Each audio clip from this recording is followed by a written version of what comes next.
dispersion and deviation in prism.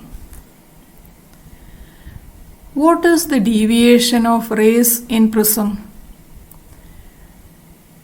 Look here. Let PQR represents an equilateral prism. AB is the incident ray, BC is the refracted ray on the surface PR of the prism. I be the angle of incidence and R1 be the angle of refraction. The refracted ray from the surface PR falls on the surface PQ at angle of incidence R2. At the surface PQ, the refraction takes place from denser medium to rarer medium. The ray bends away from the normal and undergo deviation. If the prism was not there, the incident ray would have advanced along the direction AE. Because of the prism, the ray is undergoing deviation through an angle delta and emerge out as CD. Now what is meant by the term angle of deviation? It is the angle between incident ray and emergent ray from the prism. Let us see what happens to the angle of deviation on increasing the angle of incidence. Look at the graph between angle of incidence and angle of deviation. It is clear that as the angle of incidence increases, angle of deviation decreases, reaching a minimum value, and on further increasing the angle of incidence, angle of deviation increases. So for a particular angle of incidence, angle of deviation is minimum.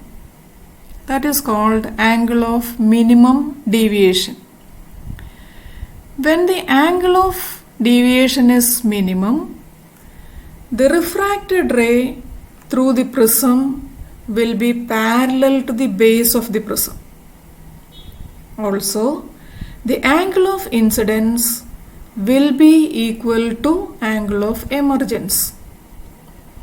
And an equation for refractive index can be written as n equal to sin A plus d by 2 by sin A by 2, where n is the refractive index of the material of the prism, A is the angle of the prism, d is the angle of minimum deviation. So what are the conditions for angle of minimum deviation? Two conditions are there.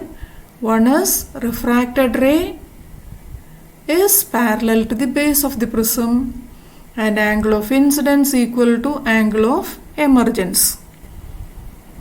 Let us see what is dispersion by a prism.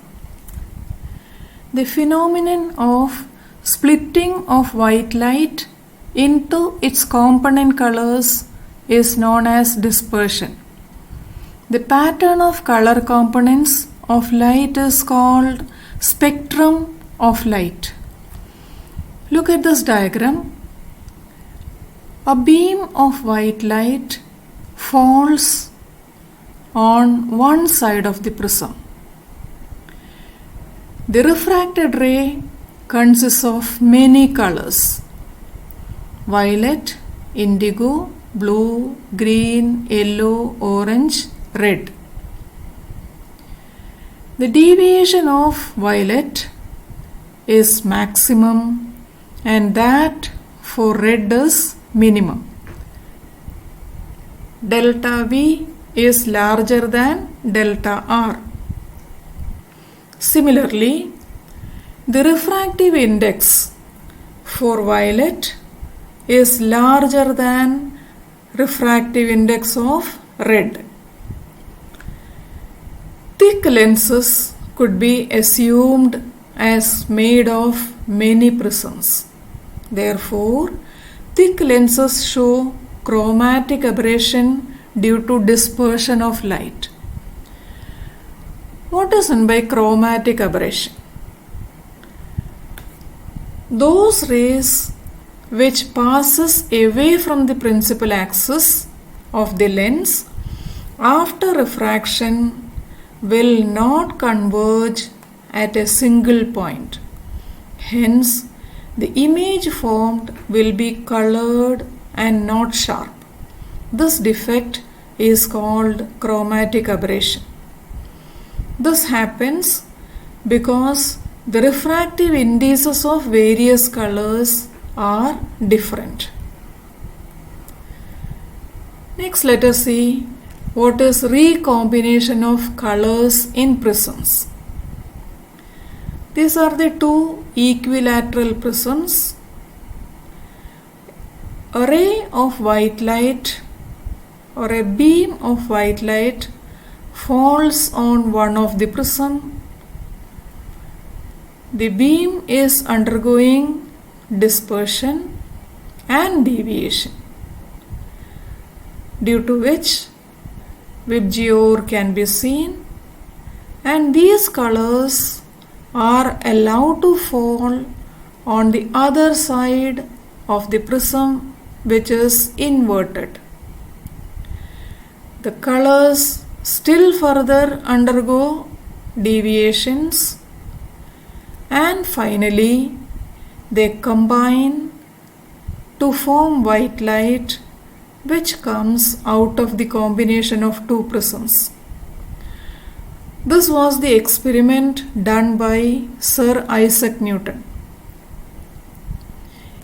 He put two similar prisms in the inverted positions and allowed the emergent beam from the first prism to fall on the second prism.